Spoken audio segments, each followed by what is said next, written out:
Independent thoughts, independent life. This is Chad Benson. 29% of Americans asked in the latest Gallup poll are still unwilling to be vaccinated, but the 71% acceptance rate is up dramatically since December. Gallup found a partisan divide, with 91% of Democrats saying they would get the shot and 51% of Republicans. As for the vaccine rollout, 66% of the respondents are not satisfied, including 21% who say they are very dissatisfied. That's right. The rollout sucks. And I think we know that, but it's not, I can't put it straight on the feds and I can't put it on the states. You go across the country, it's a crapshoot of what you're going to get and what you're not going to get on a weekly basis. You ask for 500,000, they give you 200,000. You ask for 300,000, maybe they give you $150, or they tell you you're going to get some more next week. You're not going to get any this week. You can't plan ahead. People are frustrated by that. I can't blame. This is a manufacturing issue. There's a lot of things that go into this, but why this matters is as this goes and as we can get this to the point where that herd immunity is getting closer and closer to being reached, it's better for all of us. And that's what we need, because people, I'm here to tell you, this thing has a lasting effect, not just in the health side of it, but also, as we've talked about on several occasions throughout this, there are going to be lasting effects with the way that people do things, habits now. Majority of people, they say, will continue to wear masks for a while, even after they've declared this thing over. A majority of people said that they're going to avoid crowds even when this thing's over. And why that matters is because spending money, going out and spending money. People are going to avoid certain things because there is going to be a psychological effect on individuals. To get the economy going, you need to spend money. But you need to feel good about your job. You need to feel safe about where you're going and what you're going to be doing. We want to get back to normal, right? Whatever normal is, we want to feel like we're back at it. So the vaccines, the thought of the vaccines and how we're going to go with these vaccines, as well as the herd immunity from people who've caught it. People ask me all the time, would you take it? I'm waiting for Johnson & Johnson, but even if I was offered it right now, I can't, because I just tested positive for the antibodies not too long ago. And depending on who you talk to, they suggest, sometimes a few months before you go and get a vaccination. So I said, that's totally fine. So I'm not in a dire need like some people are. You do what you need to do, but we want to get back to a normal way of life. And if this is the thing that we're going to have to go through, I don't care if you get it or don't get it. What I don't want everybody is to be basically held hostage by a group of people who decide, yeah, we're not going to do this. We're not going to do this. So that's changing, though. And I think when Johnson & Johnson comes out, that number of the 70% of Americans right around there will go up to about 80+%. Because you'll be able to get it at your doctors. You'll be able to get it around things and people and places you trust. And I know that sounds weird, but I was even talking to my local show, my on-air partner, the night before last, or yesterday morning, really. His wife is a teacher. She got her second shot. But it's at a parking lot in a football stadium at 2 a.m, and I keep saying it's very dystopian, very military-esque. People don't feel comfortable with that. We like comfort and we like convenience. 323-538-2423 at Chad Benson Shows your Twitter. Tweet at us, text the program. Speaking of comfort and convenience, can I just say, Donald Trump, how did you find this guy? There were two big things that happened to lawyers yesterday. Two big things. One was hilarious because, well, it was so awful. The other was hilarious because the guy on the Zoom call who was a lawyer talking to the judge couldn't figure out how he had turned himself into a cat. And it was great because his mouth was moving. And he even said to the judge in the midst of it, hey, I'm here live. I'm not a cat. Like the judge was to go, oh yeah, I thought you were a cat, because cats totally practice law. But the other thing that was hilarious, unlike a cat, was an ass by the name of Bruce Castor. And Castor, if you've not listened to any of the stuff, any of it, I don't even know what to say. It's just all over the place. He should have shown up in a cat outfit. It might have been better. This trial is about trading liberty for the security from the mob? Honestly, no. It can't be. No. We can't be thinking about that. We can't possibly be suggesting we punish people for political speech in this country. And if people go and commit lawless acts as a result of their beliefs and they cross the line, they should be locked up. Wait, what? Huh? Oh, it gets better. He is all over the place. This right here, I have no idea what he's saying. This is the guy that you have chosen because you've run out of people, right? You've run out of people to Bruce Castor is it. Like, this is the dude. This is the guy you've chosen because you've run out of people. Nobody wants to work with you. The big law firms won't touch you. So here we go in this ridiculous impeachment trial. And so you're basically driving down the street and you see the bus bench and it's got like, hey, DUI, your back hurts, traffic tickets, did you slip and fall, injury at work? Call 888-888-BRUCE or whatever. So this is the guy that you're stuck with.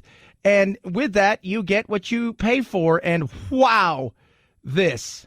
When I was growing up, my parents were big fans of Senator Everett Dirksen. Dirksen recorded a series of lectures that my parents had on a record. Huh? We still know what records are, right? On the thing you put the needle down on and you play it. Here's little Bruce, 8, 9, 10 years old, listening to this back in the late 60s. I would be listening to that voice, gravelly voice that just oozes belief and sincerity. He talks about gallant men, is the name of the album. And now, of course, in the sign of the times, gallant men and women.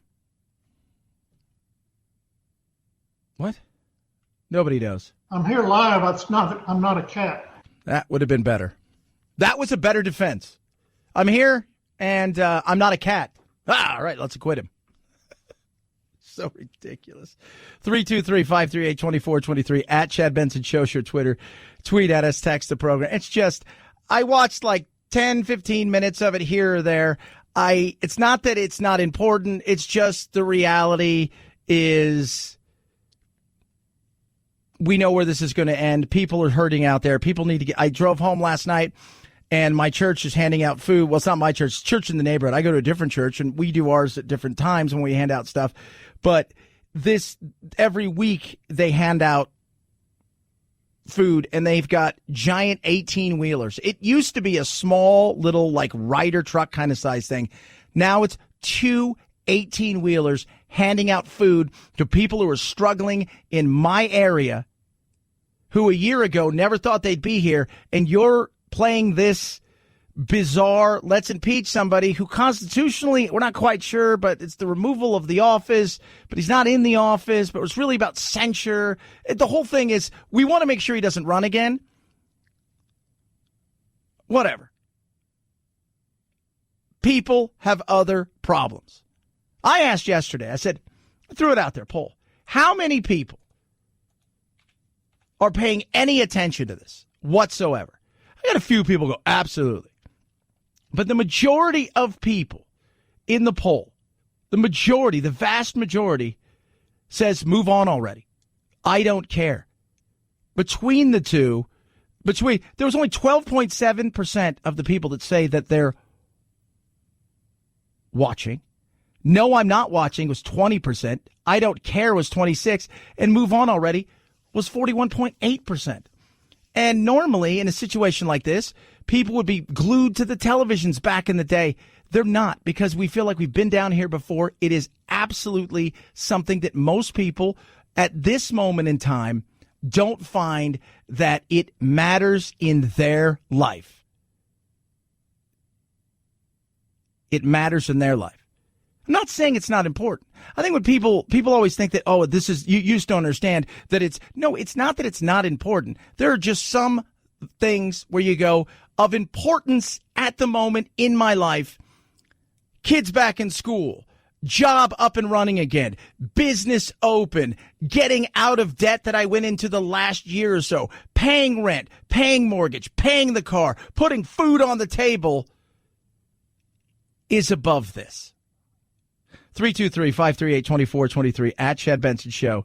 It's your Twitter. Talk about the cat guy. It's pretty awesome. It really was. And he was a great sport about it. And I think we should do I think the entire impeachment should be done by Zoom, and everybody should have to show up as a character. I'd watch that. I'm like, all right, I'm going to watch this. For a while, this may be fun. 323-538-2423 at Chad Benson Show, Twitter. AMAC, Association Mature American Citizens, fastest growing over 50 organization in the country. And it is an amazing organization. They're there to help you in so many ways, whether it's helping you with Social Security, whether you should or shouldn't be taking it, Medicare. Yeah, okay, but how do you fill out I'm confused. Don't worry, they'll walk you through the steps. Retail, restaurant, hotel discounts, benefits across the board. Maybe you're not 65, but you're over 50 and you're having trouble finding everything from life insurance to actual health insurance. They've got ways to help you with those and so many more. Join today. Super cheap, $16 for the year. You get all the benefits, knowing that also they have people out there full-time fighting on your behalf out there in D.C. for things like common sense immigration reform, making things like Medicare and Social Security are solvent. So when you're ready to go take it, there's not been anything done to it that hurts you. Join today. Go to amac.us/Chad, amac.us/Chad, at Chad Benson Show, Twitter, ChadBenson. Remember, I'm not a cat. Check us out on Chad Benson Show TV as well as Facebook. It's the Chad Benson Show.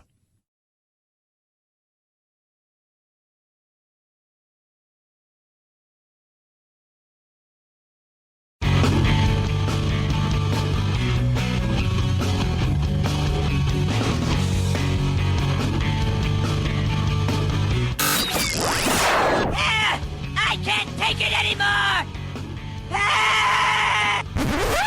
Well, get over it. It's time to forge a new path with your very own political cartographer, Chad. Can you hear me, Judge? I can hear you. I think it's a filter. It is, and I don't know how to remove it. I've got my assistant here. She's trying to, but I'm prepared to go forward with it. I'm here live. I'm not a cat. I can see that. Mr. Ponton, I believe you have a filter turned on in the video settings. I'm not a cat. So great. If you've not seen it, the audio doesn't do it justice. So what you have is it's the 394th Judicial District Court. It's in Texas. So they're doing a Zoom hearing. You've got a lawyer, a judge, and another lawyer. And so it's got the three screens of them all up. So one is on the left-hand side, if you're looking at it, is the judge. The top one says violation may constitute contempt of court and result in fine of up to $500 and a jail term of up to 180 days for recording this hearing on live stream, which is prohibited. Then you've got another guy who looks like he's sleeping, and then you've got this fuzzy kitty. And every time the lawyer, Rod Ponton, says something, the cat's mouth moves. The judge, Roy Ferguson, is advising him, I understand that you're not a cat. I get that cats, but he had to say that. His assistant did know how to turn it on. This is what I thought. Think of Andy Mayberry. So think of, like, if you move them forward to modern times, and they were having a hearing, and Aunt B was trying to figure it, because she's totally the assistant. It's not some 23-year-old. It's Aunt B. And Aunt B's trying to figure out how to get him back. And this is just going sideways to sideways, and it's becoming a joke. But you know what? He had an absolutely hilarious view on it. My face was on my screen while I'm in the waiting room. Your real face. My real face. And then as soon as the case gets called and it goes to the hearing side of the screen, I disappeared, and I'm a cat. And that's great that he can have a laugh. And this is why. Keep in perspective. I'm sort of glad that, I gave the country a good laugh today. We needed a little bit of humor after the last year we've had. Absolutely. And it was a great laugh. It was just, maybe cats should be the ones holding the hearings and fighting the cases. You would totally step back and go, it's kind of funny. I'm going to listen to this case. This cat seems to know its law. 323-538-2423 at Chad Benson Show is your Twitter. Tweet at us, text the program.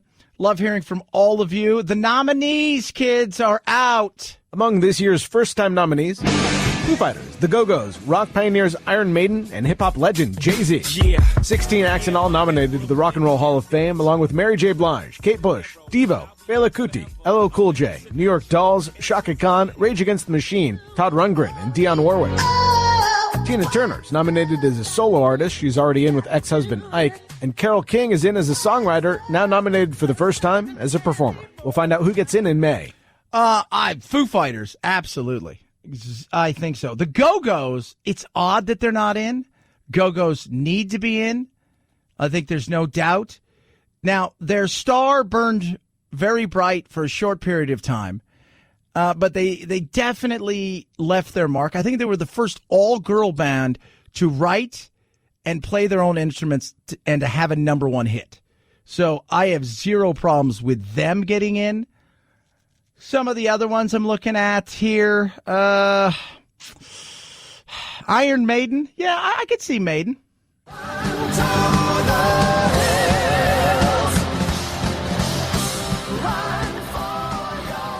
I mean, you're thinking about rock and roll. They were hard rock for sure. And Eddie. Do you think if they get in, if you guys don't know who Eddie is, picture your worst nightmare that happens to be like the guy from Creepshow and Raggedy Ann. If they had a child, it would look like that. That's what Eddie is. And he's kind of their mascot. You think he'll go up there and take a bow and the thank you? You'd have to. 323-538-2423 at Chad Benson Show is your Twitter. Tweet at us, text the program, update on Gorilla Glue lady. Chad Benson Show.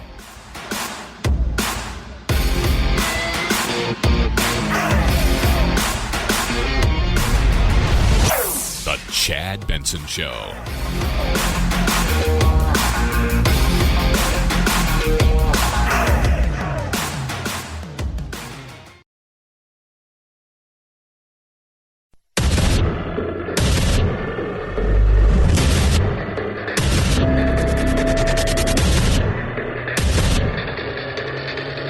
Independent thoughts, independent life. This is Chad Benson.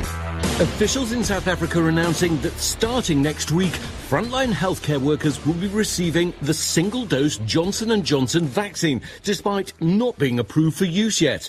The news coming after South Africa announced plans to scrap use of the Oxford AstraZeneca vaccine, saying it doesn't work on the South African variant in mild to moderate cases. Yeah, so the thing about Johnson & Johnson is, even though it is not as good across the board where you've got like 95 for Moderna and 96 for Pfizer or whatever it is, and this seems to only be at 66, one thing we do know, it's really been tested against kind of all of the variants so far that have really spread, and what it's shown is it's pretty effective. The end of all of the talk about how effective this is or how effective that is, it's about, are you going to die? And if this keeps you alive, well, that's a win. And it's also easy use as far as storage, and it's one shot. Yes, even people in South Africa and globally, we are all about convenience. Welcome to the world of human nature. It's about convenience. How long does it last? I don't think anybody really knows.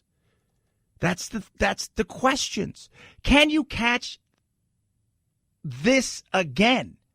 Or do you catch different variants of this? We haven't seen a lot of reinfections overall, but the South Africa variant is challenging that dogma that we are starting to see some reinfections. We got to track this very, very carefully. Dr. Shah right there. So, yeah, it looks like if you've got the first, European version, the Chinese version, we'll talk about them in a minute, or whatever version of it that you have, the chances that you might catch this other version may be real, but does it mean you like, if you catch it, do you have some immunity that's going to keep you from getting extremely sick?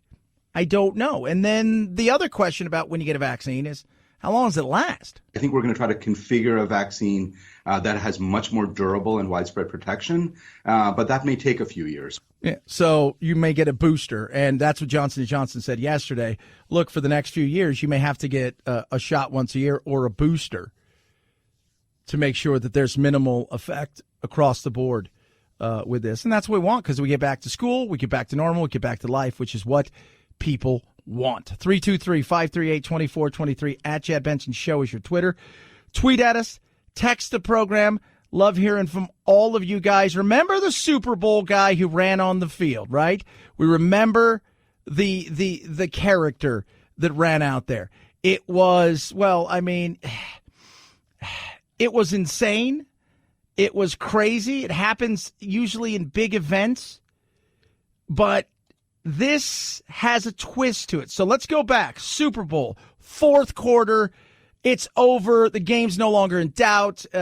Brady's picking up his seventh. It's kind of a celebration going on. And then, second down, 20, 5:03 to go. Someone has run on the field. Some guy with a bra. And now he's not being chased. He's running down the middle of the 40. Arms in the air in a victory salute. He's pulling down his pants. Put up your pants, my man. Pull up those pants. He's being chased to the 30. He breaks a tackle from a security guard. The 20, down the middle, the 10, the 5. He slides at the 1, and they converge on him at the goal line. Pull up your pants, take off the bra, and be a man. So that was Kevin Harlan and his great call, which you could always enjoy. Well, there's a twist to said story. We know who the guy is, Yuri Andre. And, well, we'll let you hear what he had to say. So I came up with an idea this time to do two people, one to run as a distraction so all the security rushes him so I can clear the field. Once we came up with this idea to do this, I called one of my friends, and he goes, I wonder if there's a prop bet for that.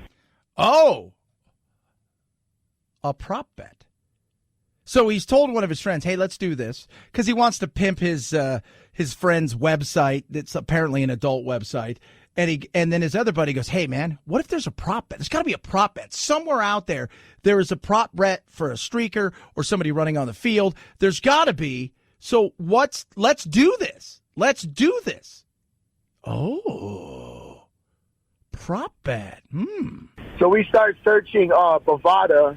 And the Bovada prop bet was plus 750 for a fan to run onto the field. So I immediately, this was like Thursday too, so I immediately started calling every single person I know and asked them to set up an account with Bovada and place this bet for me.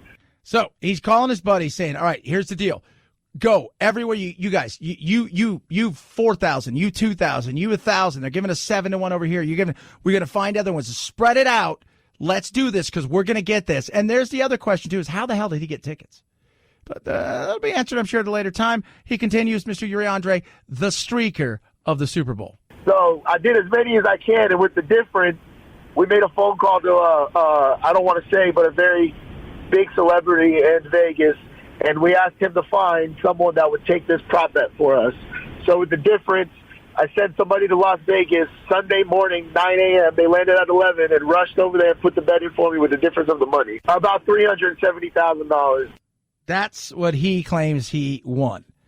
He claimed that he bet $50,000 on a prop bet, $750, that that there would be a streaker, not that he would be the streaker. But other people said that may not be true. Now, you heard what he said, that people were putting money on not so much him. Other people were putting money on it for him. Is that possible that he did it? Maybe. Then I thought to myself, and I'm sure you probably did, Phil, because you like a bet every now and then. You're influencing it. I've been known to bet every now and again. Yeah. So if they're influencing it, if he's doing something where he knows essentially he's got the insider trading, do you think if that was true that they would deny them? Because, some of these places have been known to deny people some stuff every once in a while when things seem fishy. Interesting. And is it technically streaking? Because he wasn't naked. So I don't know if there's going to be, you weren't fully naked. We only saw your butt, and it's not the same. We were, so what's the fine print say? That's what I always say. What's the fine print say? 323-538-2423 at Chad Benson Show's your Twitter. Tweet at us, text the program. Love hearing from all of you. Yes, impeachment's going on, but Trump's got nothing at all to worry about. Not a thing. Zero things to worry about, because when you've got a guy as good as Bruce Castor on your team, you've got zero. I'm talking zero to worry about. What we are doing shall not extend further than removal from office. What is so hard about that? Which of those words are unclear? Shall not extend further than removal from office. President Trump no longer is in office. The object of the Constitution has been achieved. He was removed by the voters. Yeah, Trump was not happy about that, to say the least. He was pissed. He was angry. And the reason simple is because this guy wandered all over the place and said stuff that was insane. Trump's lead defense attorney, Bruce Castor, spent most of his time on the floor sauntering through arguments that weren't clearly related to those constitutional questions. United States senators are patriots first. They love their country. Even Republican Senators Susan Collins and Lisa Murkowski say they were confused. I was perplexed by the first attorney who did not seem to make any arguments at all. Yeah, he didn't. His ramblings were amazing. Some of the stuff he said, he would forget what was going on in the middle of it, and then he'd veered off somewhere else. He was a hot mess. But we're not talking about the impeachment itself or what took place. We're talking about that. The fact that this guy's not even as good as attorney as the cat guy, who was awesome. If you haven't seen that, go check it out. It's not just me. I was talking to a couple of people yesterday who are super Trump supporters, and they're like, well, did you hear what so-and-so did? And they were crying, and they were doing this, that, and they were over the top, and, the Maxine Waters, and it's about premeditated murder and all this stuff, and Raskin's crying on the, no. This was just poorly done, and everybody recognized that. I have no idea what he's doing. No idea why he's saying what he's saying. He's introducing himself. I'm a nice guy. Come on. The American people are entitled to an argument, a constitutional argument. You get up there and you respond. This is a hard case. This is an emotional case. He did say, and I think very appropriately, that everybody wants to take revenge when they see a horrible event that took place at the Capitol. But then he went off. I just don't understand it. Yeah. So that's the world that Trump has. Somebody just tweeted at me because I said, this is what happens when you run out of lawyers and you got to go to the guy you see on the bus stop who's advertising everything from, work injuries to DUIs. He gets you out of anything. He's a jack of all trades. Well, this guy was a jack of confusion. And wow, 323-538-2423 at Chad Benson Show. Twitter, tweet at us, text the program. Love hearing from every single one of you. The love, the hate, I'm good. Look, I'm totally fine with whatever. I always say let's have a conversation rather than the hate. We'll go from there. We're going to give you an update on the Gorilla Glue lady. And if you don't know who she is, just know that she ran out of hairspray, thought the good idea that she should do is she had to do something with her hair. Well, she was just going to make it simple. She saw something that looked like, hey, this is glue. This should be no problem. Well, it gets better, kids. It gets better. 323-538-2423. That's the text line. You can text and tweet at me at Chad Benson Show. Check out Instagram as well. So Car Shield gives you 24/7 roadside assistance, a rental car for free while your car's in the shop. You choose the shop. They get them paid directly. It's never been simpler. You pay a small deductible, and it doesn't matter what shop you take it to. They're not fighting you saying you got to take it to this place or that place. No, take it to the place you want, take it to the dealership, and they'll get everything handled. And it's that simple. Doesn't matter if your car has 5,000 or 150,000 miles on it. Call CarShield today. Be specific on what you're looking for, saying, look, you know what? I'm worried about my electronics. I'm worried about the inside of the car as far as the windows and the air conditioning and the heating and all of those things. Not worried about the engine. Or maybe it's the other way around. You're worried more about the engine and the transmission and things of that nature. They've got a plan that's right for you. Over 1 million drivers trust CarShield, and that's why they're America's #1 auto protection company. Do what I did. Get CarShield. Call 800-665-2157. Mention code Benson. Or visit carshield.com, carshield.com. Use code Benson to save 10%. A deductible may apply. Chad Benson Show.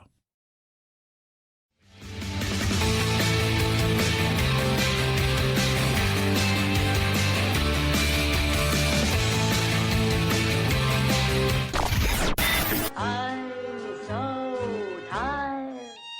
I'm exhausted. If you're part of the politically exhausted majority, don't fear. Your time to be validated and rejuvenated is here. Wake up. It's the Chad Benson Show.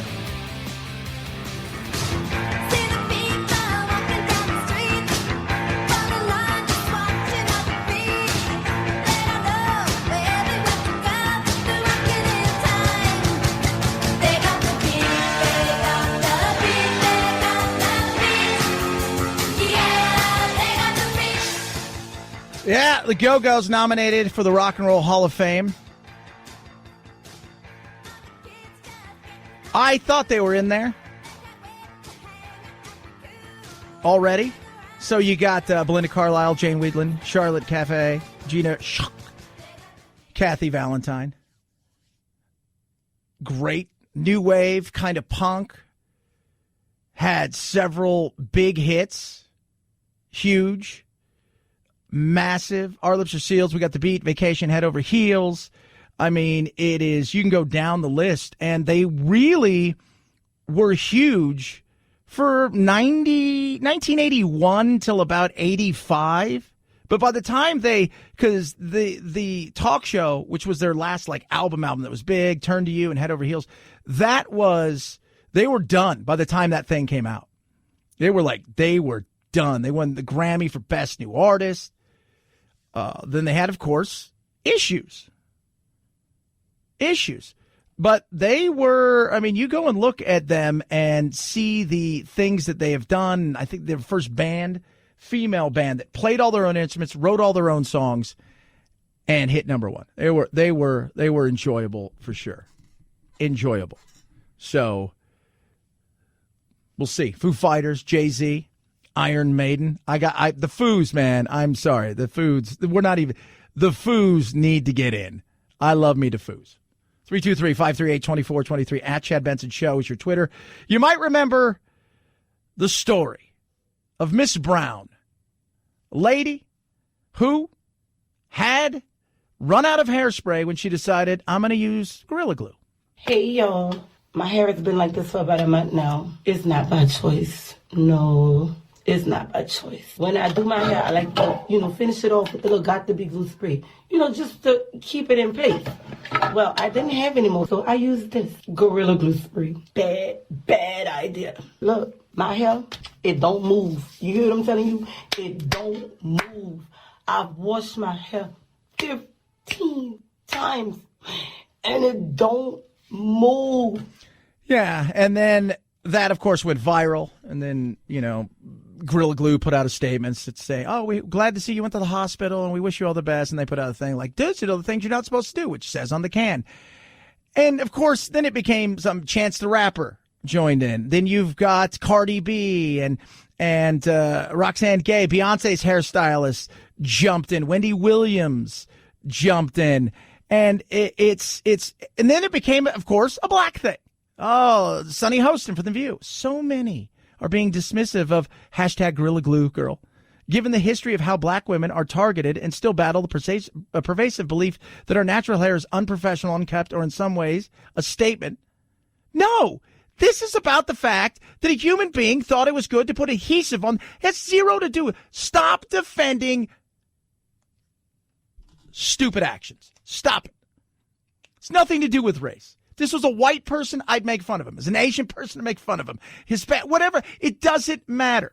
This is the problem. It's not a culture thing. It's none of those things. It is not a bigger issue other than you,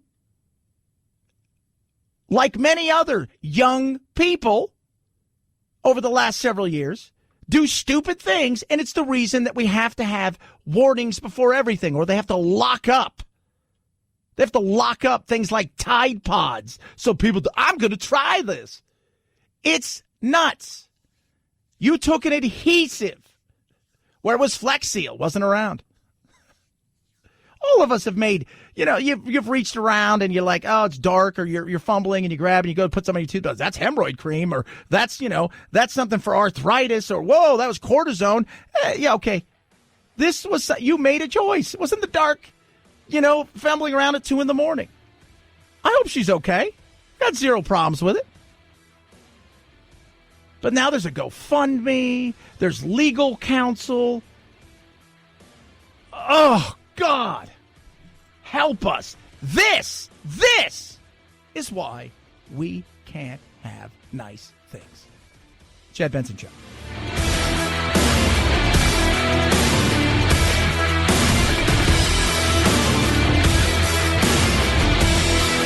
This is the Chad Benson Show.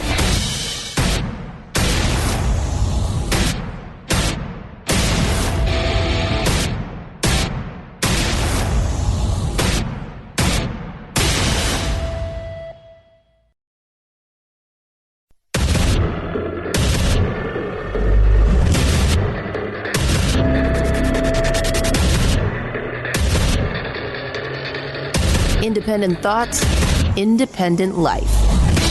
This is Chad Benson. Can you help us understand what the White House is, or what the president's definition of open schools is? Does it mean teachers in classroom teaching students in classroom, or does it just mean kids in classroom with a remote screen? Help us understand.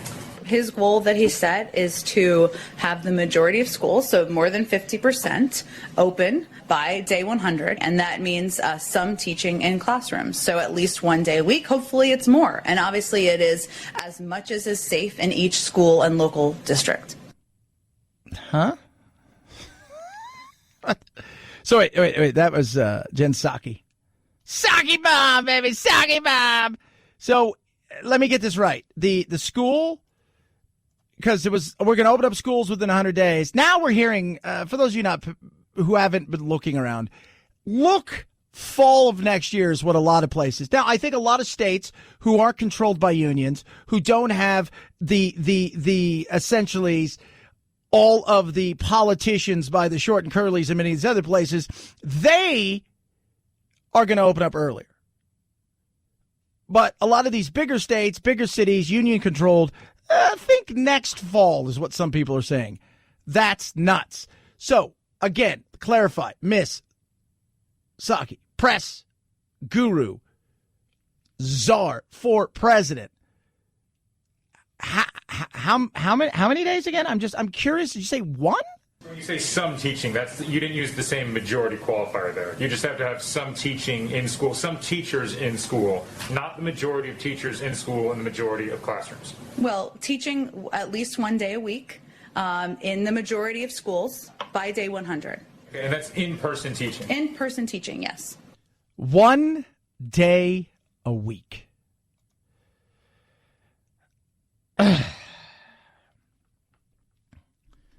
It's crazy.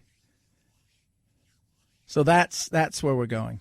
It's 1 day. We're going to do 1 day a week. I was telling earlier, one of my buddies here, I said to him, yeah, I got to pay for my son to go to school. Now, right now, that program is closed, but up until just before Christmas time, he was going to school, at his school, being Zoom taught by the teachers who were at their homes with the after-school people helping tutor, and it's just giving the kids somewhat of an outlet of being around each other. And I had to pay for him to do that. How long is this going to last? I don't think anybody knows. I don't. And every time there always seems to be the moving bar about what we're going to do. And then you throw in something, and I don't think people realize, and this is very real. And I talk about this because this is very much what we're going to be seeing in the future, even when we roll out of this. Well, as the COVID-19 pandemic continues to rage across the world, a stigma has been built around that virus that many people are calling coronaphobia. Coronaphobia is a broad umbrella term that really encompasses two different types of irrational fears. The first is an irrational fear of contracting coronavirus to the point that it's interfering with your daily functioning. So these are the people that are afraid to leave their homes or afraid to go out because they're so worried about contracting the virus. The second part of coronaphobia is really avoidance of those people who've had coronavirus and recovered. So my on-air partner for my local show out here in Phoenix, Gatos, love the guy to death. He's already a hypochondriac. People ask me all the time, is he a hypochondriac? I said, he really is a hypochondriac. He was like this before. It's always like he goes to the doctors. Right now he's got shingles. He thought he had kidney stones or cancer or something. It's shingles, which the other day, this is what he does. He turns to me when we're in the middle of a break, and he looks at me and he says, I can have a stroke or a heart attack and die from this. I'm like, the shingles? I'm like, dude, you need to get a grip. But he was dead serious. And this is him. The anxiety builds. That's why he's got the shingles. It's built up in him, and it's eating him up. And this is what happens because of stress. So when he knew that I tested positive for the antibodies, he flipped out. He thought, oh, my God, you had it. And it was very weird. He didn't talk to me during one of the shows. He called in like all the big bosses. Should Chad go home? Should he not go home? And they're like, he's got there's no. And there is a stigma. And that matters because that carries over to when we're out of this. According to a new poll from the Ohio State University Wexner Medical Center, more than 2,000 people they polled across the country. You ready for this? When this is no longer a major threat, when COVID-19 is not a threat, 72 people say they will still wear a mask in public. 80% will still avoid crowds. It's not just the pandemic health-wise, it's the pandemic in other ways of getting through this and the psychological. Because as that goes, also will go the getting back and joining life again. Also will go going to dinner, going to places where you might spend money, which helps the economy. There's a lot of things that go into this. But I absolutely believe there is people that are not only so terrified of this, every handle is potentially something can kill you. Every handle that you go in and out of a room could be something that gets to you. Every time you fist bump somebody, run and shake your hand. There is that kind of thing that somebody sneezed, they've got an allergy, they're allergic to flowers, they're in there. Oh my God, we all need to go outside and do the Silkwood shower. If you've not seen the movie, I told him the other day, I said, you're like your fear, you act like this is an outbreak. If you guys seen the movie Outbreak, it was on last night. Just Kevin Spacey, though, he gets a little cut in his suit because there's this like Ebola-like virus that's now airborne, and it's, oh my God. And he freaks out, and he ended up dying. And that was the whole point of that part of the movie. But that's what he acts like this is. And it reminds me of something, and they're very much correct in this. You know, if you think back to HIV, when it first came on the scene, it was the fear of the unknown. We don't know how it spread. We don't know what's driving it. We don't know what the consequences are. And that created that same sort of stigma. And that's really what's driving it right now, or at least in the earlier part of the pandemic was driving it. All that has changed now. We know how this virus spreads. We know what the complications of the virus are. We know how to treat it, and we know how long people are infectious for. So being armed with the scientific information, I think, can really help us to dispel coronaphobia that's penetrating our community. And I just remember, like, when I read this and then I heard this, I thought, So true, because when HIV came out, on the scene, nobody knew who could get it, which was anybody, but nobody knew how you could get it. If you touch somebody, could you get it? If you gave a hug, nobody knew any of those things. And it was, for a lot of people, it was terrifying. My cousin Ricky, God rest his soul, he died of AIDS. And he came to my father's funeral, and he was maybe a month away from his funeral. And you could tell. He was 6'1", probably 115, 20 pounds. He was skin and bones, but he loved my dad, and he came to his funeral. And we went over, and I was young. I was like 15 or 16. I gave him a hug, and so did my mom and stuff.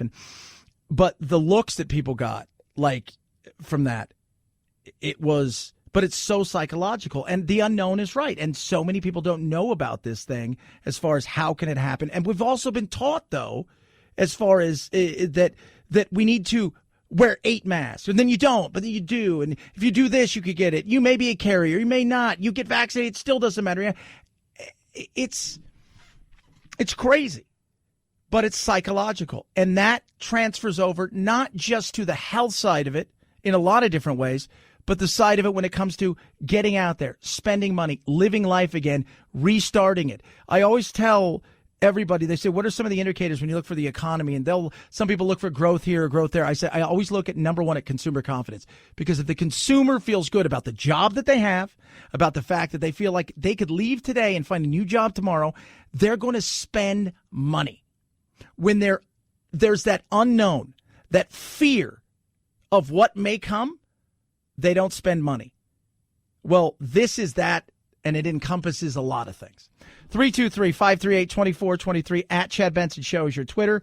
This is all that you need to know about the impeachment trial that is going on. All that you need to know. Bruce Castor, who is the defense attorney for Donald Trump. Maybe this is just you hear this, you're like, wow, Donald Trump's got it in the bag. The kids hiding under the desk, placing what they thought were their So, and I want to give this to you guys, okay? I want you guys to understand what he says here is, I don't even know how to explain how bad this guy is at his job. The ramblings, the insanity. What did we hear yesterday? It's about storytelling. So Raskin tells the story, terrified, he cries. Trump's guy, man, it's your turn. Go up there and just lay it out there. Just do it. Just lay it out there.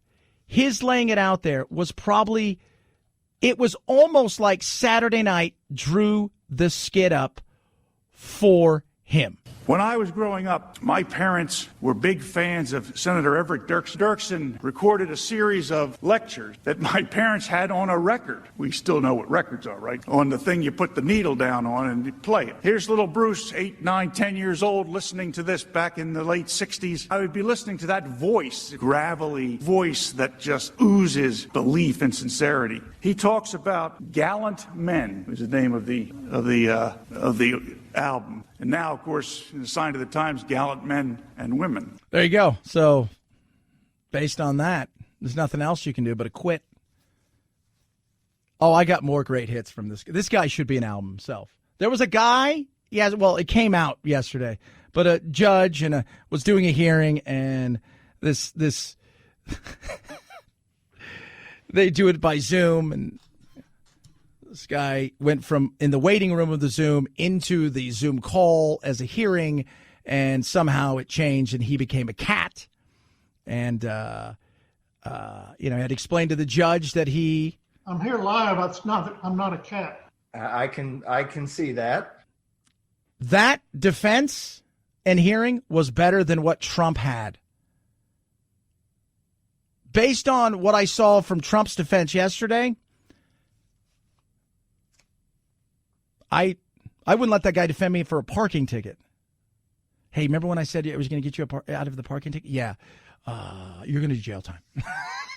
323-538-2423 at Chad Benson Show's your Twitter. Tweet, text. Love hearing from you. Raycon, best earbuds around. I've got mine. You get yours. It's the way it should roll. Absolutely incredible. If you want the best earbuds, so I'm going to go work out in between all my shows, all the things I do. I get up early. I put my earbuds in and I go. And I listen to a lot of different things. I listen to books. I listen to music. It's just incredible. But what I don't want to be doing is pushing them back in. There's no stems or wires. I don't want to be going, I got to turn it up a little because I can't hear it and there's really no control. And I don't want to hear all the noise around there. You don't have that with this. You get 6 hours of talk time, seamless Bluetooth pairing, better sound quality, bass and design, and the nice noise isolating fit sets it up to be incredible.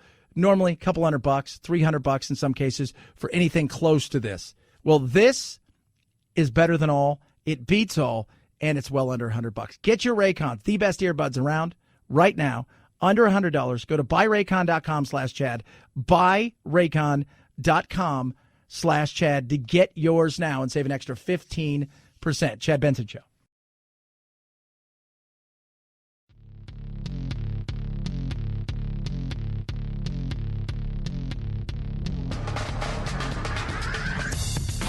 Serving up talk radio medium rare and dripping with irony.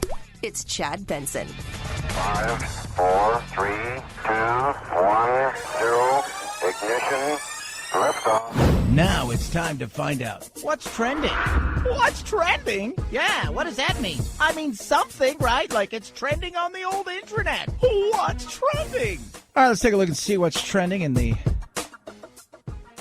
magical world of chaos, craziness that is things like Twitter and Google. Twitter, lots of stuff trending. First and foremost, Rock and Roll Hall of Fame.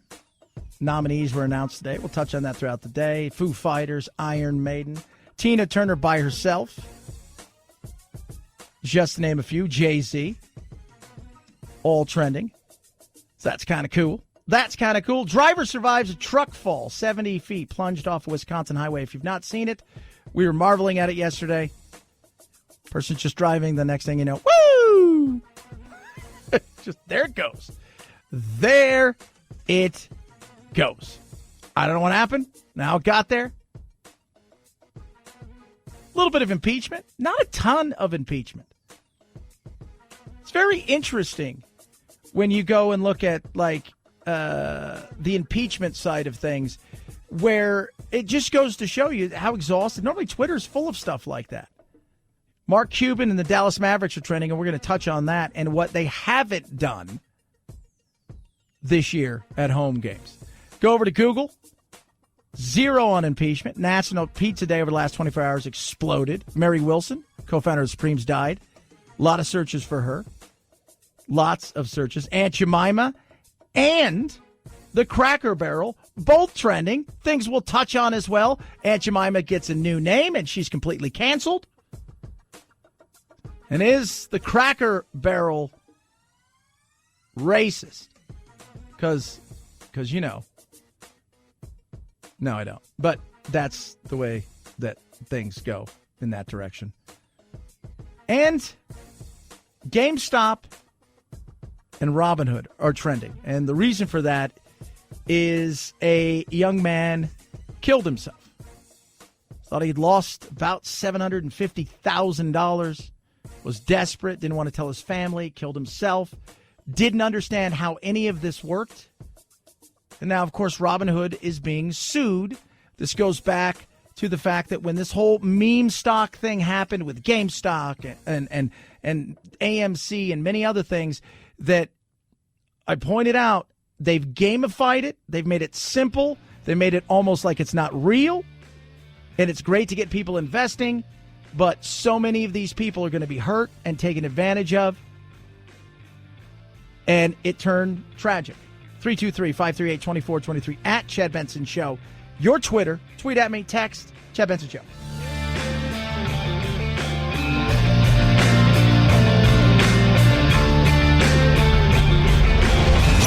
The Chad Benson Show.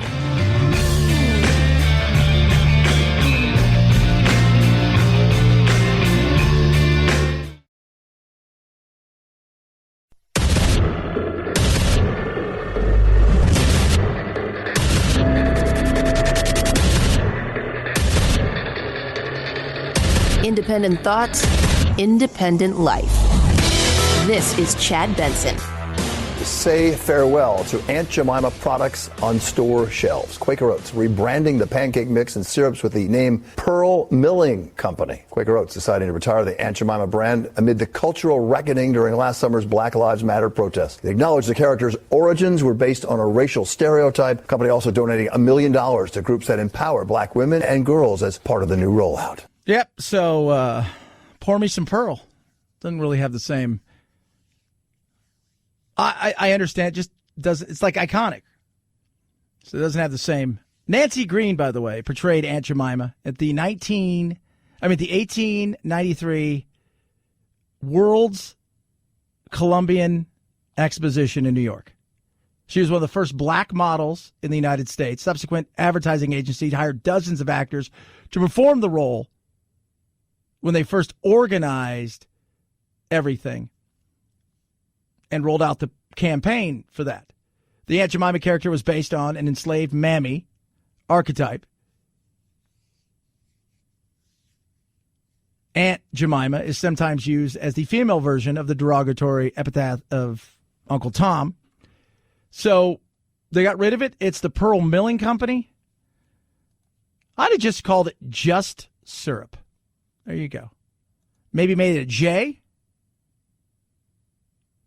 Just Syrup, like Mom used to make.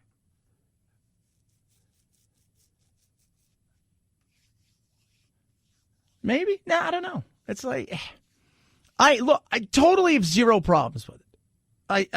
I understand, while they may have been real people they took this from, I get it. I got no problems with that.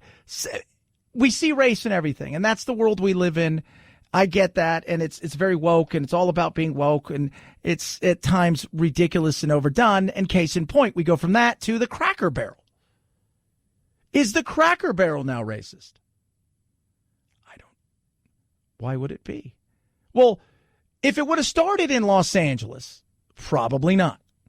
But it started in the South, and you hear the word cracker, apparently you think of white people. The crack of a whip. So somebody tweeted out something about the Cracker Barrel, and that the K and then the swoosh or whatever, or the R in the swoosh, represents a whip.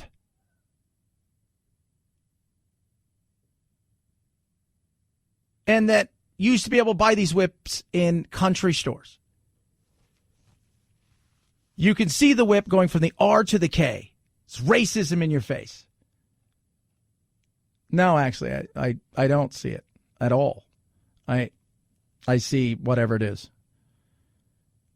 So, of course, now there's change.org petition. It's been around circulating since 2015, and they're trying to get it, What they say it is, according to them, the term Cracker Barrel was used first or coined in 1916. Why? They actually had barrels of soda crackers that were popular in those days. And in those country stores, they had these giant barrels with soda crackers. That's why. They even show I guess it's an advertising going back as far as 1913, talking about soda crackers. They denied the claim. But if you want to find something, right, you look at something long enough. If you want to find it, you can read into it and get whatever it is that you want to get out of something. And that's the sad part of where we live. In the day and age that we live in nowadays, which is all about dividing us based on some sort of diversity that people see or don't see, or in truth, most people just don't even care about. And I don't mean they don't care about you as a human. I just think they're not bothered. They're trying to live their life. But it makes a great story to say, oh, the Cracker Barrel's racist because it's about the whip of the crack and the cracker and the white people, and that's why it's racist. And I'm like, I don't even, whatever. I'm not, I get frustrated. And when we talk about the things that need to be fought, these are the cultural things that need to be fought. The changing of things. out there, the changing of words, the changing of stuff, because it's about feelings. It's not about facts. It's about all of these things that are made up in so many people's minds because they're looking for this bizarre world where it's intersectionality, where there's always a hierarchy of people getting, stepping on other people when most people are just trying to live their life. Are there a-holes out there that do stuff like that? Yes. Of course. But that's in every world, in every society. Every one of those. Every society, no matter where you are. You don't think there's a hierarchy? Of course. As far as people that will try to do things, people will take advantage. I don't care where you go, you will always find stuff like that. But we're now at the point where it's everybody is part of the problem. You're white, you're part of the problem. You're a male, well, you're part of the problem. But if you're a white male, you're really part of the problem. If you're an old white male, you are the problem. If you're a white woman, you're part of the problem, but you got the woman side, so you're not fully the problem. If you're a lesbian white woman, less part of the problem. If you're a black lesbian woman, wow, there's 3 points right there. It's nuts. It is. And we're changing vocabulary. They're forcing people in a weird, totalitarian, bizarre way to push you into saying things so you don't offend people. Who's offended by so many? Oh, everybody apparently is offended. Everybody is. Woke American ideas are a threat, says the French president. Think about that. The French president, Macron, the high-profile intellectuals and journalists are warning that progressive ideas, specifically on race, gender, post-colonialism, are undermining society. Yeah, they like it that way. Conquer is about dividing first, getting everybody to fight amongst themselves, and being part of the hierarchy, which is what the media and so many people are doing. You go to college campuses, you go to any of these places where they're all about the intellectualism, and it's just nuts. It is. It's crazy. That's where we are. Here's a perfect example how this has bled everywhere. Midwives in the UK have been told, don't use breastfeeding and breast milk. Why? Why? Chest feeding now. Is it? Chest feeding. Why? Oh, well, because these are the things you fight back on. Because, well, it's going to be trans friendly. It's got to be, everything's got to be something. It's nuts. Other things that are being taken out include replacing the use of woman with the phrase woman or person, and the term father with parent, co-parent, or second biological parent. What the blank are you talking about? These are the things we fight against. Human milk. My God. Common sense.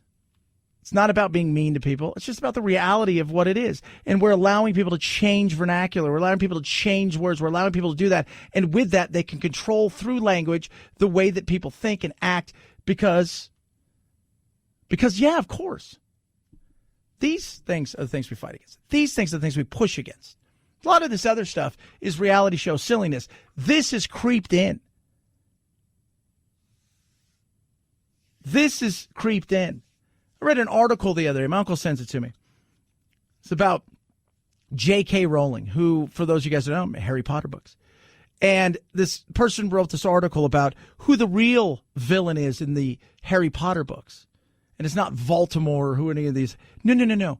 It's J.K. Rowling because she's not trans friendly. Because she dared question people who menstruate. It's nuts. It is. It is. Fight against stuff like this. Push back, not in a mean way, but look, and for me, I've got a godson that's trans. We've talked about this before. He's like, that's just stupid. I don't care. But for a lot of people, it's apparently something. But it's when you can see microaggressions everywhere. You think the world's against you. Much like we were talking about coronaphobia, this is microaggressionophobia, where every act, whether you compliment somebody on their shoes or whatever it is to them an act of violence and evil, and you have to pay the price for it with the cancel culture and the insanity. That's where we need to take it back. Treat everybody respectfully, but you should also ask to be respected as well, and that's not happening for so many people, especially on the uber progressive, insane left. I'm not talking about the average Democrat. I'm talking about the uber crazy, insane. It's about control, and it's about punishment. And we've got to push back in a sense where it's like, look, I'm not going to allow you to cancel me. I'm not going to allow you to play this game. I will treat you with absolute respect as I would anybody else. But stop looking for things to be wrong. Stop looking to be a victim all the time. But being a victim plays well. And for a lot of people, their identity is victimhood. 323-538-2423. At Chad Benson Show is your Twitter.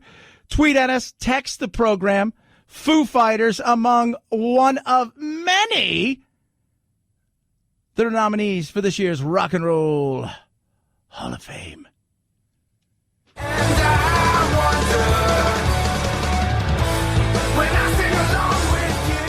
I love the Foos. So the Foo Fighters, Iron Maiden, the Go-Go's, Dionne Warwick, Tina Turner, all of them, amongst others, will be in the running to be in the Rock and Roll Hall of Fame. Dave Grohl's in there with Nirvana. You got Pat Smear, Taylor Hawkins, Chris Shiflett, Nate Mendel, part of the Foo Fighters right there. Tina Turner's trying to get in as Tina Turner. Of course, she's already in there with Ike. Dionne Warwick, which I didn't know. Devo, LL Cool J, Jay-Z, just to name a few. Put a poll up. Take the poll, if you could, at Twitter, at Chad Benson Show. It's pretty simple. Who do you think should be in? Who do you feel should be in the Rock and Roll Hall of Fame? I'll give you four. Foo Fighters, Jay-Z, Go-Go's, Iron Maiden. Foos and Maiden leading the way. Jay-Z and Go-Go's tied for second. To me, I look and I say, I have no problem with all of them getting in. I will say this, though. Jay-Z was the first living hip-hop or rap artist because Tupac and Biggie are in. I'm surprised Dre's not in. Surprised Snoop's not in. But, yeah, I'm good with all of them. And put Dionne Warwick in, for God's sakes. 323-538-2423. At Chad Benson Show, your Twitter. Tweet at us, text the program, home title lock. And as we talk about all these things that go on the internet, cybercrime is through the roof. And for many people, they think cybercrime is, oh, somebody stole my identity. No. Your identity is a part of this, but they're talking about stealing your home. And they do this by going online, searching all of the public records that are out there, which are easy to do, finding out the name on the title, then the address, and then they sign the house over to themselves, act as if you sold it to them, get a fake notary, and then they start taking out loans in your name. By the time you realize, it's too late. You're either in court or you are on the verge of losing your home, and you might just say, oh, nothing we can do. Home Title Lock's there to help. They protect you. They alert you if anything is to change in your title. Right now, you get none of that. You probably have no idea. It may have already happened to you, and it's happening more frequently. And what else is happening is instead of taking out seconds or loans, they're going out there and essentially holding your home hostage. Don't let that happen. You get Home Title Lock. See if you've been a victim. Register your address today. Go to HomeTitleLock.com. Use code radio. With that, you get 30 days free protection. That's HomeTitleLock.com, code radio. HomeTitleLock.com, code radio. Chad Benson Show.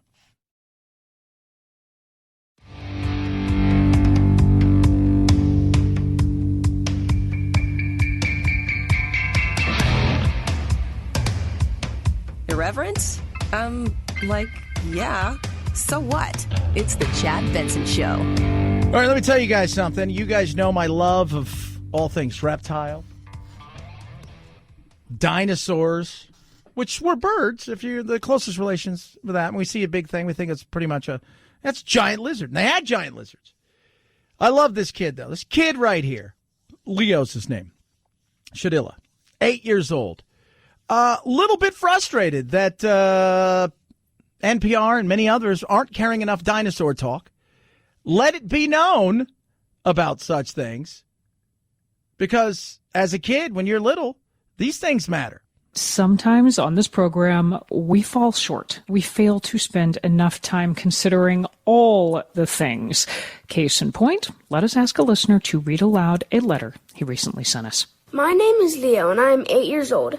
I listen to All Things Considered. I never hear much about nature or dinosaurs or things like that. Maybe you should call your show Newsy Things Considered, since I don't get to hear about all the things. Or please talk more about dinosaurs and cool things. Sincerely, Leo.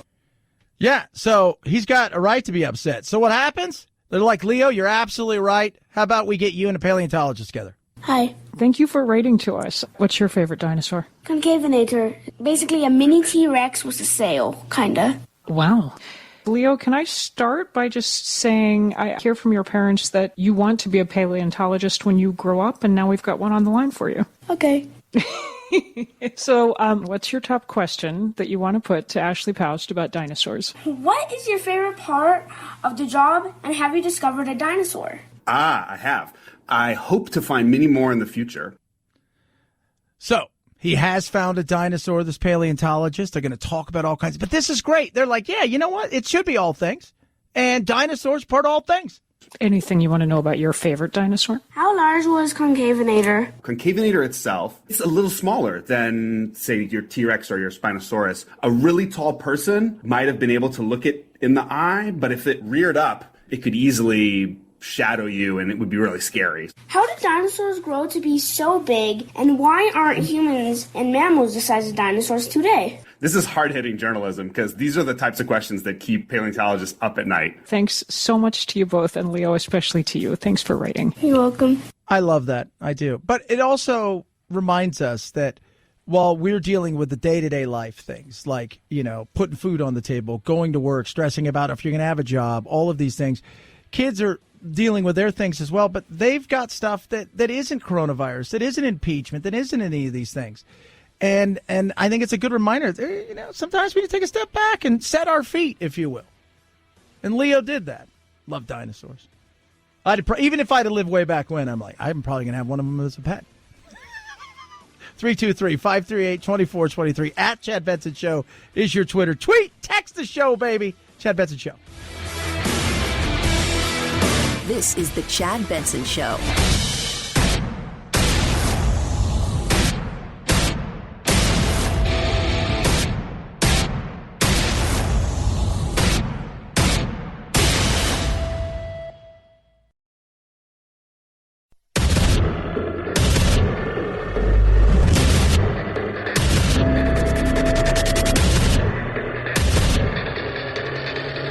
Independent thoughts, independent life.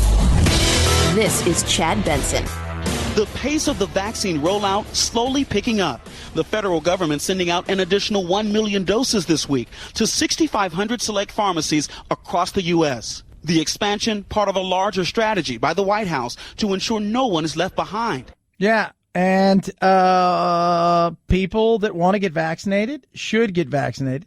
By the way, just to give you an example, that's 65. That's like 154 vaccines per store. So it's not like it's, oh my God.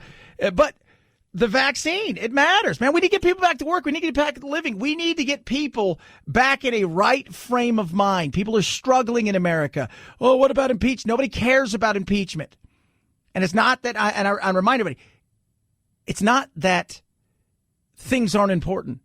It's that in human beings' lives right now, everyday people in America, other things are top of mind. The well-being of your family, the well-being of you, the health of your family, the health of you, the mental, when I say well-being, the mental side of it, because it matters. Huge. You got kids, you know this. They're struggling. They don't know what to do. Haven't seen their friends for God knows how long. My son, Jack, 10 years old, best friend, Jonah, love the kid. They have, in the last year, so they shut down February-ish last year, he has seen his best friend 3 times. He doesn't play sports anymore. He hasn't played a football game in a year. He hasn't played a basketball game in like 14 months. He's played lots of Minecraft and Fortnite. School's not just about education, from the X's and O's and the pluses and minuses and this is the right thing you do here when it comes to English, and here's your. It is also, and so much of that growth is about growing with other people, being around them, problem solving day-to-day issues, growing. They're struggling.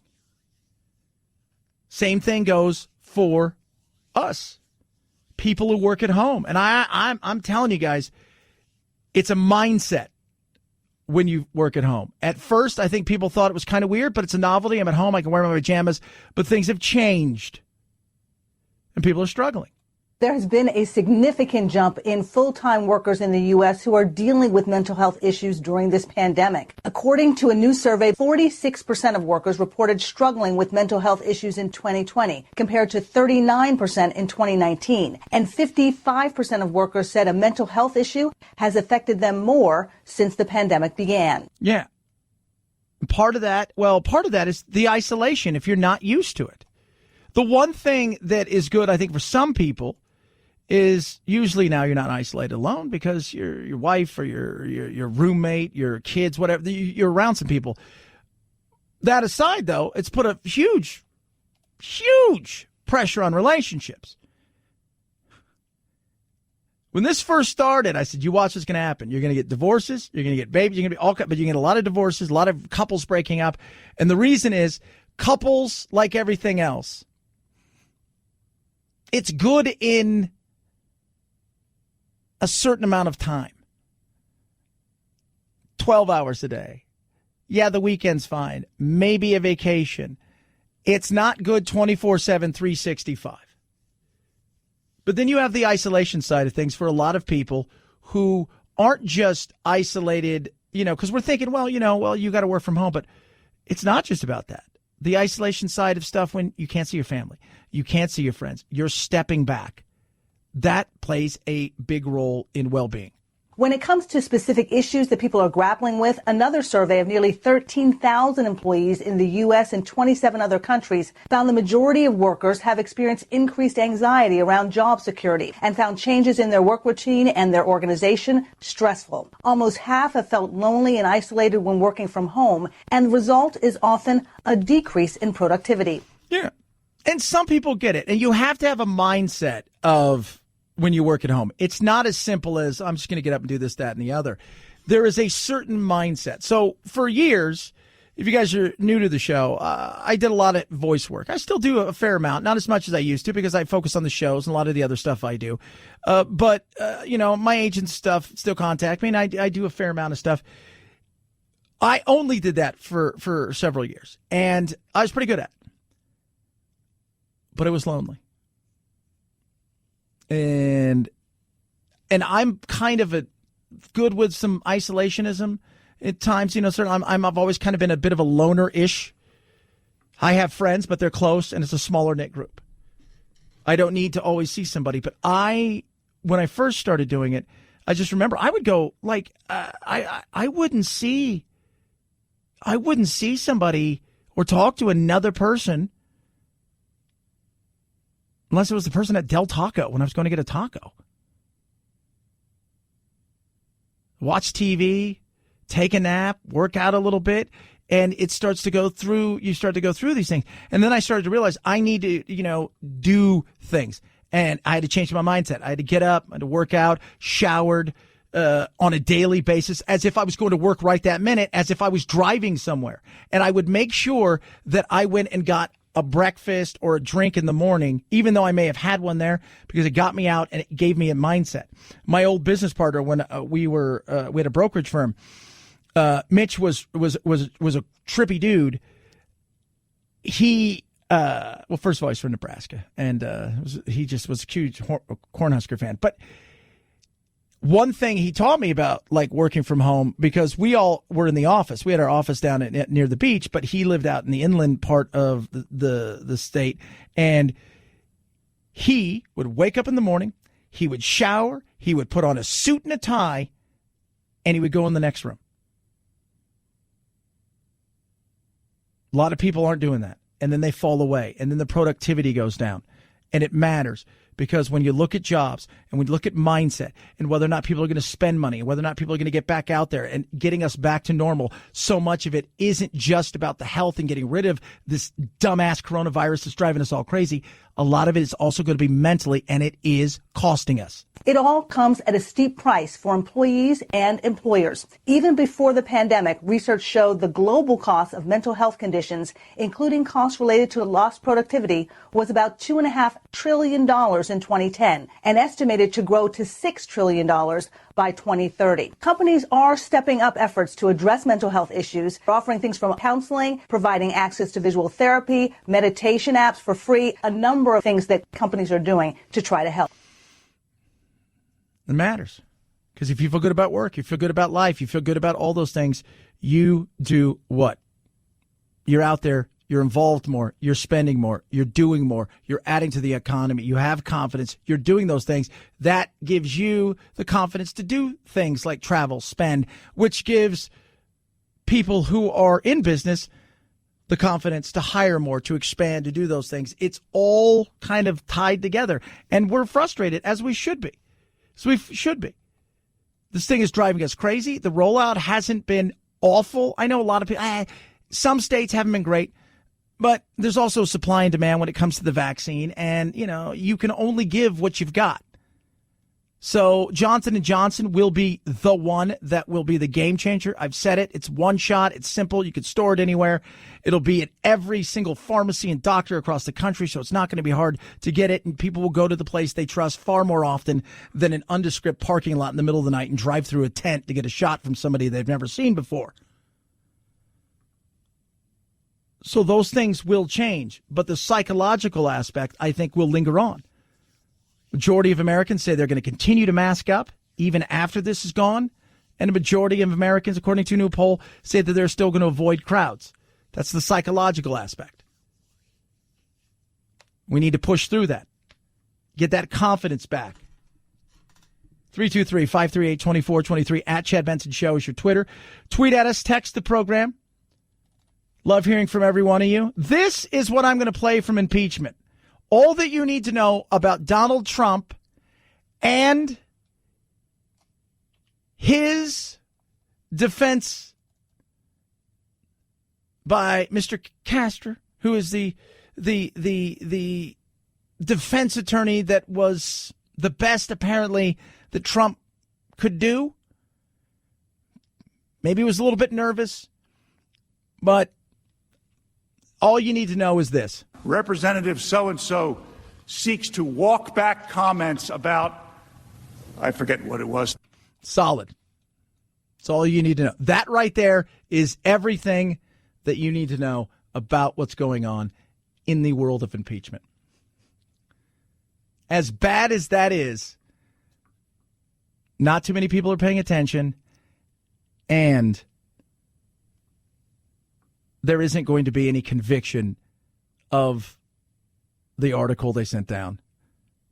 So we're moving on with our lives. 323-538-2423 at Chad Benson Show is your Twitter. Tweet at us. Text the program. Love hearing from all of you. We were talking about the Rock and Roll Hall of Fame. Who got nominated? Who? How about this? A little love for the one, the only Dionne Warwick.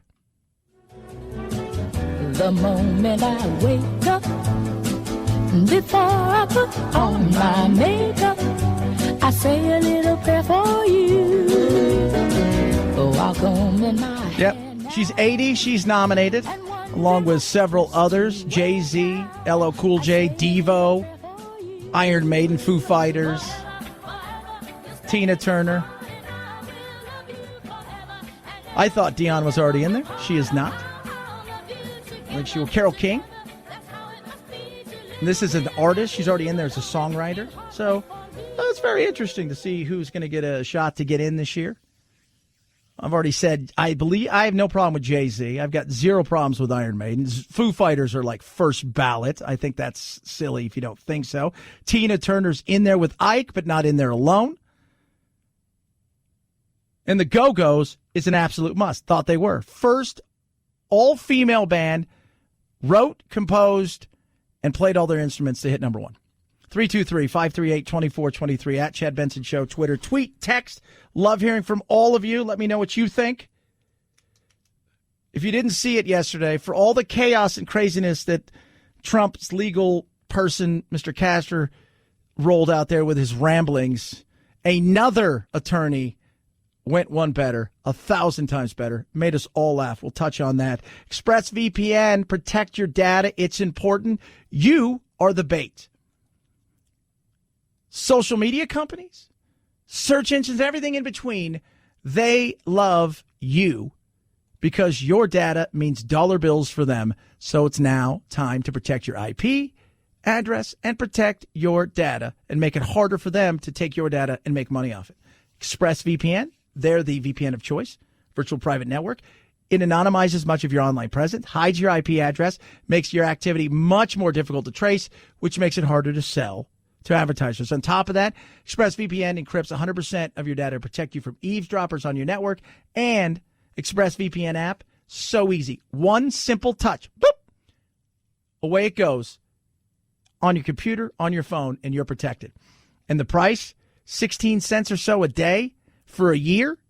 That's great. But on top of that, they're going to throw 3 extra months in for free with a year package.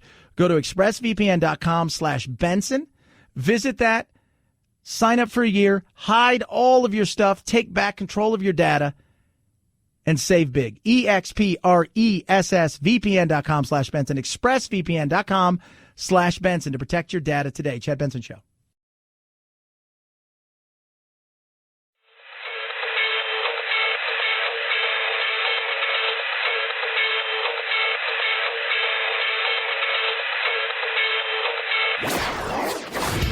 Don't let the Washington Beltway strangle you. This is where the exhausted majority comes to refuel, realign, and reevaluate. This is Chad Benson. So we heard, the crazy guy that's representing Trump. Say crazy guy, Chad. That's not very nice. Whatever. He's just unprepared. How's that? Like, just not good at this. Maybe he should be a patent attorney. But the attorney that stole the limelight yesterday, the attorney that everybody is talking about, the go-to attorney for laughter and for purring, well, he's out of Texas, and he was in a Zoom hearing, because that's a lot of what's going on, and, well, just he had an issue with his image, and it's switching. Can you hear me, Judge? I can hear you. I think it's a filter. It is, and I don't know how to remove it. I've got my assistant here. She's trying to, but I'm prepared to go forward with it. I'm here live. I'm not a cat. I can see that. Ponton, I believe you have a filter turned on in the video settings. I'm not a cat. Yeah, Rod Ponter, he was in the little Zoom waiting room. And so, you know how they've got there was 4 of them. There was the other attorney. There was something up in the left-hand corner basically saying, if you record this, and, it's basically like Major League Baseball, where they tell you they're going to come after you if you record this. And it says the same thing there, $180 days in jail and a $500 fine. Then you've got the person on the upper right hand of the screen who looks like he's snoozing, the judge in the left hand, and then the furry kitty that's white and puffy. That is Mr. Ponton. Judge Roy Ferguson was laughing, but I love the fact that he had to point out that he was not a cat. I'm here live. I'm not a cat. I can see that. Cats don't practice law. But it was awesome that he did that. And the other thing is, he loved every second of what was going on because it made the nation smile, which is, I think, a lot of what we all could use now. I'm sort of glad that, I gave the country a good laugh today. We needed a little bit of humor after the last year we've had. I agree. If you really want to get people to pay attention, if you really want to get people to pay attention to what's going on at the impeachment, if that's something that you have to, for some people, then just make it all a Zoom call, and then everybody has to have a character. So everybody, like Eric Swalwell, he has to have a character, right? So he's a weasel, so it could look like a weasel. And then the guy here that was that Castor guy who's Donald Trump's legal representation, he could be some goofy critter that you're just like, ugh. It would work. People are like, I don't know. I'm going to watch it, though. Oh, my Lord. Chad Benson Show. The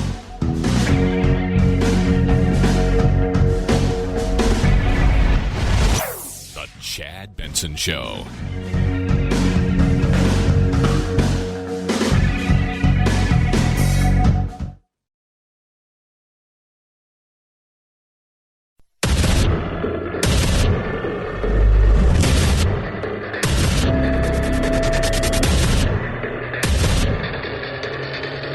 Independent thoughts, independent life.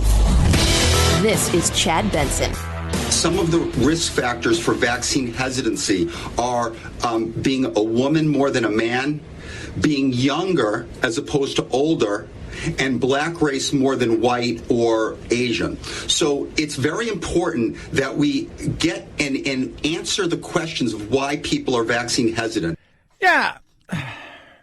Well, I think it's easy to understand why. First of all, black. Distrust of the government. Decades and decades of things that have happened in the mistreatment, especially in things like vaccines and being tested on things of that nature. Second thing, when it comes to women think they're stronger than men. But they're getting, I don't know why that women are, and I know in some places women are getting it more than others, but there's still a little bit of that. And when it comes to young, that's easy. The young think they're invincible. So, but I think with women in particular, it's a trust factor. And it's not so much whether or not you trust the vaccine for some women, the getting it at a football stadium, you may not feel comfortable with that. Going to your doctor that you do know, you may feel more comfortable. Guys are more willing to go, yeah, I'll try it. Guys. Yeah, why not? See where this thing goes. Maybe it works, maybe it doesn't.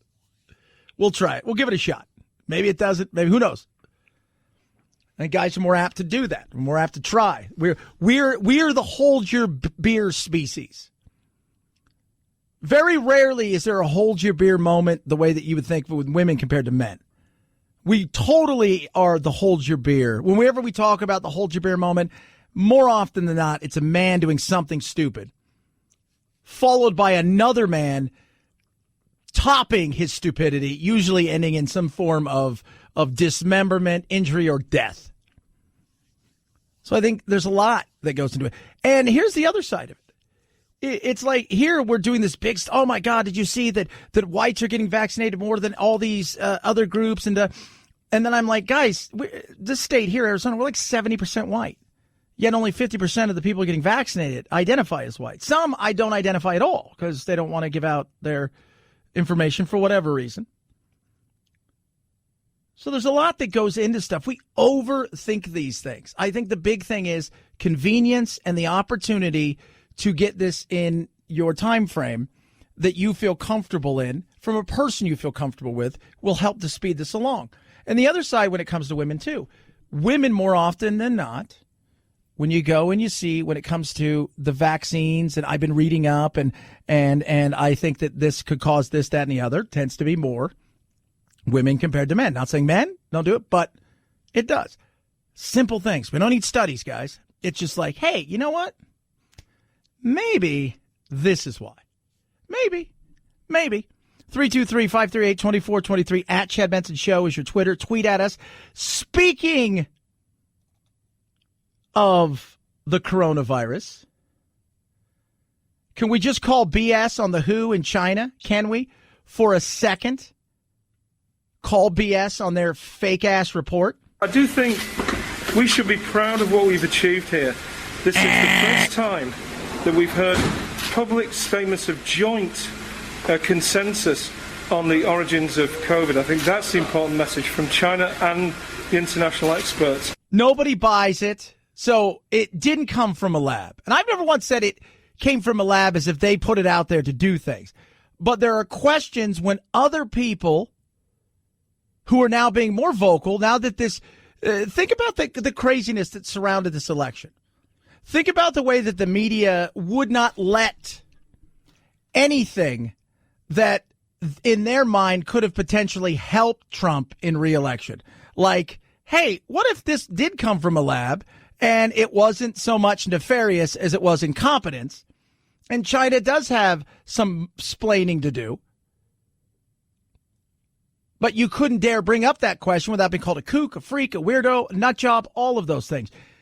Yet more and more people are starting to get their voice heard. Last week, there was a couple on Bill Maher who questioned some serious things about this that wouldn't have happened pre-election. There have been other people out there who, Weinstein, Brett Weinstein, I think, is, it's either Eric or Brett, who are great guys. You check out, they've got a great like podcast / YouTube thing.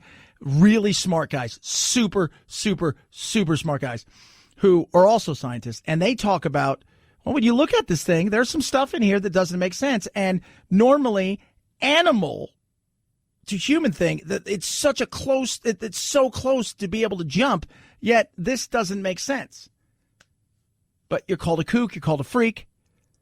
And you go there and you spend, first of all, they didn't let you in for a while. It's been a year plus, well over a year. We're talking 15 months potentially to get into this place. You don't think they had time to fix some stuff? And when you did tour it, you had the Chinese minders and tour guides there. So do I think this is above board? No. I'm leaving China with a little bit of sadness to say goodbye to old colleagues. And, after 28 days working hard with, experts from around the world and in China, you bond together and you become friends and colleagues. Yeah. Sorry, not buying it. Who guy? I would believe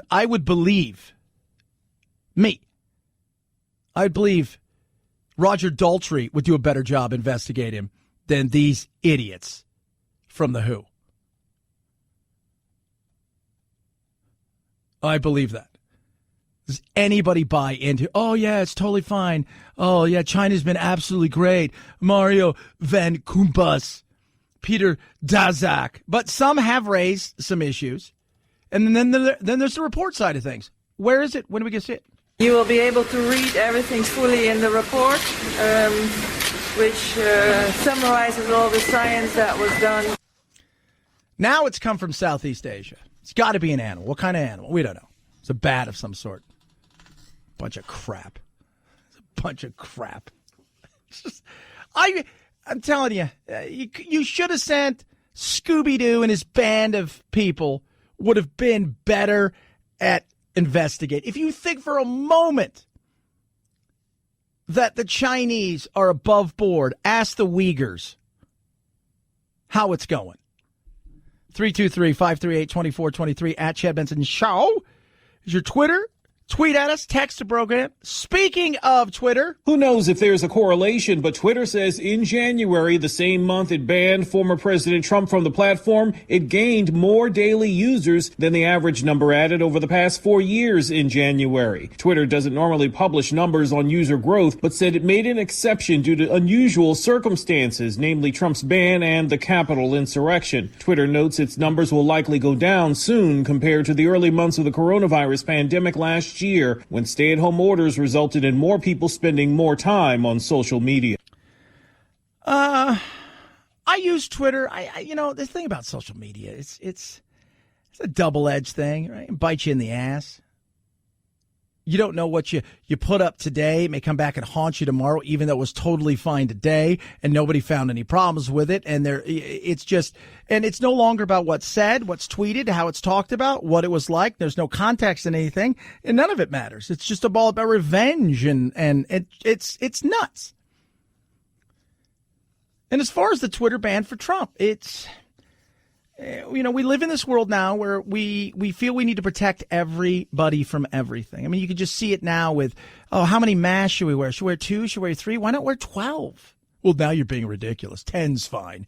I mean, that's the craziness of this. And, we talked about it, I think, about 8-9 months ago. And producer Phil and I always joke about the Flat Earth Society. YouTube decided, let's see if anybody objects. Let's decide to get rid of the Flat Earth people. And that was a test. Is anybody going to push back? Is anybody going to throw a fit? Is anybody going to do anything? And, everybody's like, well, they're crazy. We don't really care. No, you should care. Because it's about the speech. Okay, crazy people will say crazy things. When crazy people act, we have conversations about it. We do all we can to prevent it from happening. And there's no doubt it's been quieter now that the media has nothing to talk about because Trump's not out there giving them something to talk about. They're trying to rehash everything they can. I'm telling you, the numbers on this impeachment is what those numbers are. Oh, jeez. But it should matter because speech is important, and especially the speech you don't like. And we've got these groups of people who feel that they need to protect everybody from everything.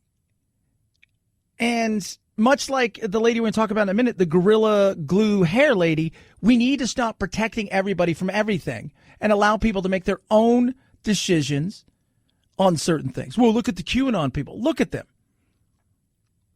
They're not on Twitter the way you think. They're other places. And why do we have to protect everybody from everything all the time? If you believe that giant bird people rule the world and that we're a puppet, fine. When you advocate violence, when you put torture and porn and stuff up, that's one thing.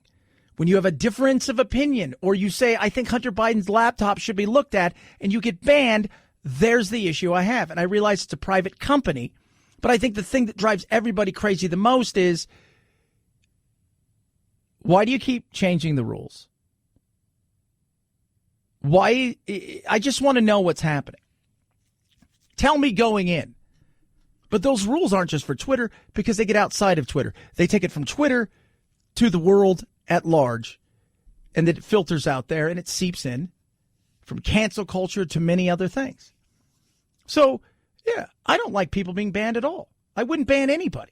Now, the advocating of violence, all of those kind of things, no. That's we shouldn't have to preface everything with that.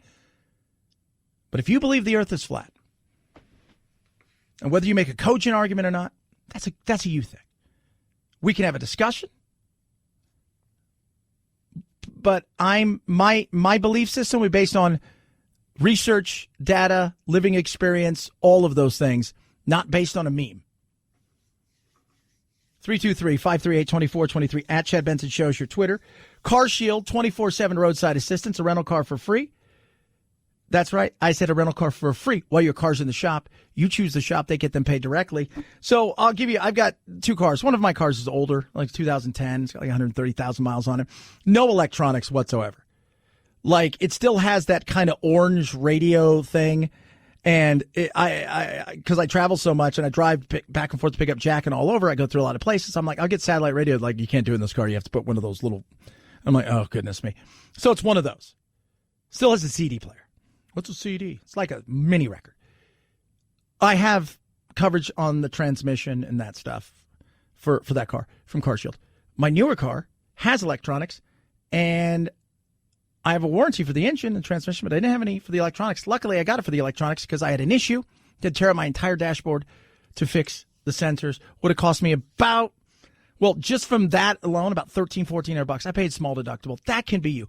Don't get yourself in a position where you have to make serious decisions about buying a new car, especially when you like your car. Get CarShield. Get yourself protected. Over 1 million drivers have been protected by CarShield. It's America's number one auto protection company. They're there to help you. Plan start as low as $99 a month. Call 800-665-2157. Mention code Benson. That right there saves you 10%. Or go to carshield.com. Carshield.com. Use code Benson to save 10%. A deductible may apply. Chad Benson Show.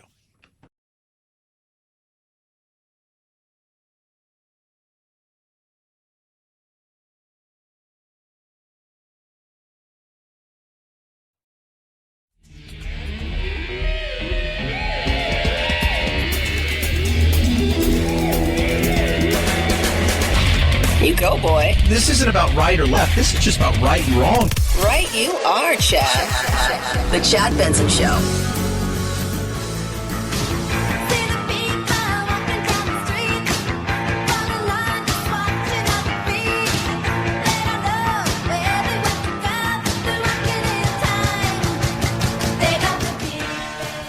Yeah, Go-Go's nominated for the Rock and Roll Hall of Fame. I don't see any reason why they won't get in. Maybe not on the first try. Foo Fighters, definitely. Rock and Roll Hall of Famers. Dave Grohl's already in there. So, Jay-Z, I would assume. Some people are like, well, Jay-Z's not really. Yeah, but it's like the NBA doesn't have a Hall of Fame. It's the Naismith Basketball Hall of Fame. So, coaches, people who meant stuff to the game, not just players who were professional, people who only played in the amateur ranks. It's so I think there's a case to be made for all music, and that's kind of what it's called, rock and roll. So yeah, I think Jay-Z should probably get in. Iron Maiden, Dionne Warwick, Tina Turner, all of them got zero problems. And kind of the like baseball's Hall of Fame, the people that have been in for a while as far as the running. And Devo, LL Cool J, Rage. I'm surprised Rage isn't in there. I also think, God, Rage has been around that long. Yeah, apparently they have. 323-538-2423 at Chad Benson Show is your Twitter. Do you remember this young lady, Mrs. Brown? She did something with her hair. Hey, y'all. My hair has been like this for about a month now. It's not by choice. No. It's not by choice. When I do my hair, I like to, finish it off with a little got-to-be glue spray. Just to keep it in place. Well, I didn't have any more, so I used this Gorilla Glue spray. Bad idea. Look, my hair, it don't move. You hear what I'm telling you? It don't move. I've washed my hair 15 times, and it don't move. Yeah, it doesn't move. She's a teacher, by the way, so... she's going to get plastic surgery. They may have to remove part of her scalp. She is, everybody now is, you've got this. First of all, some people turn it into a race issue. It's not a race issue. This is why we can't have nice things.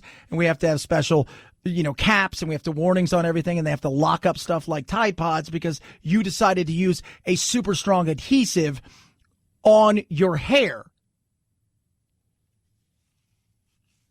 And I don't think people should be making fun of her, but I also don't think this is one of those things where she's got a GoFundMe now, and she's got an agent, and she's got a lawyer.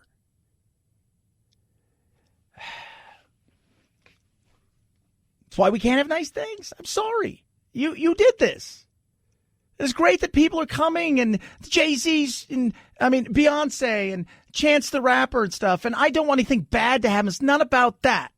But it's also about, you did something stupid. Why do you deserve all this sympathy kind of thing? Everybody knows not to do that. Don't you? And here's the thing. You know what's going to come out of this? I'm guaranteeing you this now. Write it down, people. Dumbass kids on TikTok and elsewhere are going to now have the Gorilla Glue Challenge. You watch.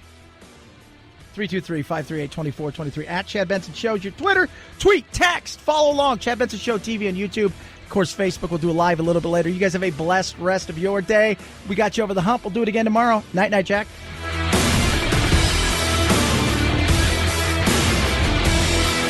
This is the Chad Benson Show.